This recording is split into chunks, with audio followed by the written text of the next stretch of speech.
Hey guys, all muscle, working on my El Camino today. So the plan was next to route the fuel lines and plumb that whole system in here. I need to route a supply line and a return line. So I've got this basically just mocked up. I ended up ordering a bunch of fittings and some line, but it ended up coming out for some reason 5/16. I ordered 5/16 line. That's not what I needed. So I'm gonna have to order the 3/8 line. That's the one that I'm gonna need. I'm gonna end up using. I got a bunch of fittings. These are just some brass fittings that are gonna tie into the pump. So I've got the right ones of these. So what I'm gonna do is I'm gonna order some of the line that I need and a couple pieces, miscellaneous stuff like hardware and whatnot. So I got to put that off on hold for right now, and I'm gonna wait for the items to show up. And so what I'm gonna end up doing is I'm gonna end up wiring the engine up instead of doing the fuel line. So I don't think that either one of those will interfere with each other. So here goes. So what I've got on the floor here, this is the original factory harness. This is the LT1 harness out of the C4. So I'm gonna go ahead and put my harness next to this one and try to mimic a lot of the factory type clips and connectors where they're needed, such as like something like this. This basically tucks your line into a certain bracket and it keeps it away from things like the exhaust or whatnot. So I'm gonna try to use all of the factory style clips. Some of these, like for instance this one here, this is your transmission pigtail. Well, that routes to one side of the transmission, and you have this clip here, for example, like this one here, that actually bolts into the transmission. This is actually really nice to start to keep using this kind of stuff, keep and use it, to basically tuck the wiring in as if it was set up from the factory. Obviously it's not, but it just tucks it up, makes it neat, and that's what I'm going to do. These ones here, I'm sorry, this here is the LT1 harness for the Corvette. This is a standalone harness. You got a part number here of 60502. This is from Painless Performance.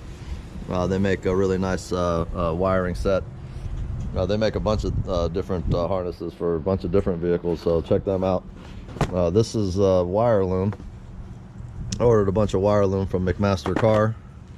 That's this company here. You get online on McMaster Car's website, you literally find everything. I mean, I was on there, I was looking at bolts and hardware and wire loom and stuff, and then they even had like a coffee maker. You can order a coffee maker from McMaster Car. This shit was ridiculous.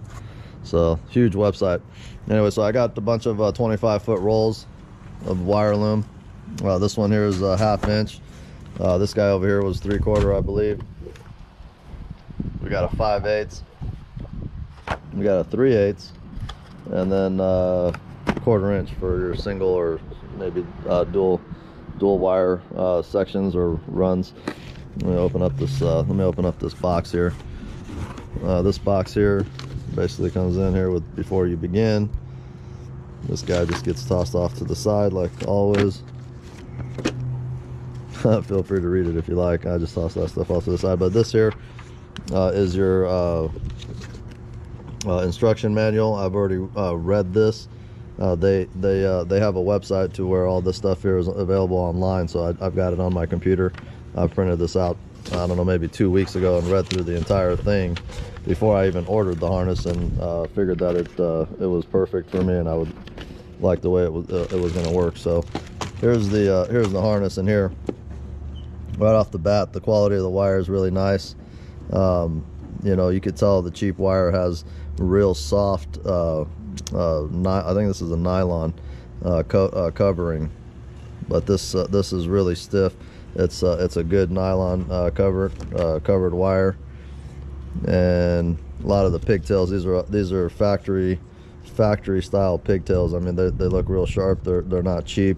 It'd be mostly nylon, and you could tell that it's basically just really cheap. It doesn't stand up to heat very well. This wire here is pretty good I've used Painless harnesses before and never had a problem with any of the wiring being cheap or any of the connectors falling off or coming out. They're actually stamped in there real well. They've got the right all the right pins in here. Everything is as if, you know, it was a factory setup. So you can see all the, you know, the rubber inserts here, the weather, you know, the weather guard or the water guards. These little rubber inserts here are pretty important because it keeps water out of your connector here and out of your contact points. Same as this here. A lot of it, like I said, is just done real nice. So I like this harness. I've used it before on another project that I had maybe 10 years ago or so, and they still make the same harness. So I guess people are still using it. They're still using these LT1 motors. I mean, I've had LT1 projects. Man, I think I was in high school about some 20 years back, and you know, I remember, what I do remember though is this Painless harness used to be like $300. You could get it for like, I don't know, three and a quarter, I want to say $350, and that was expensive back then, you know, especially I was in high school. I was like, man, $350, Jesus. So I had to save up for it and whatnot. But this guy here, believe it or not, was $729. So they definitely came up on the price on these.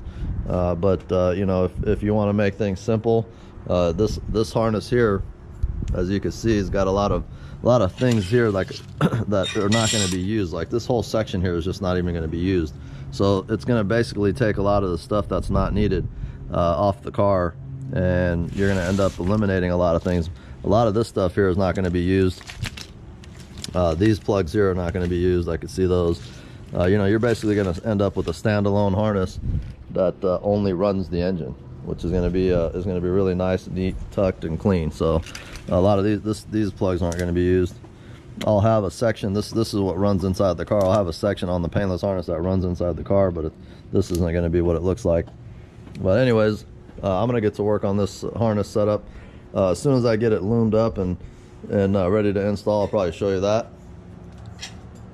And then I'll just keep trucking away at it, and I don't know, I think the fuel lines, a lot of the stuff on the fuel lines is going to be coming in. If I order it tonight, it'll probably be here next week. I'll probably get to work on that. I'll show some videos on that. For right now, on the G-body, I'm waiting on the transmission to put together with the LS motor that I have for the G-body. I'll start making video series on that, so stay tuned for those, and I'm gonna get to work. You guys have fun, be cool, be safe. I'll see you on the next round.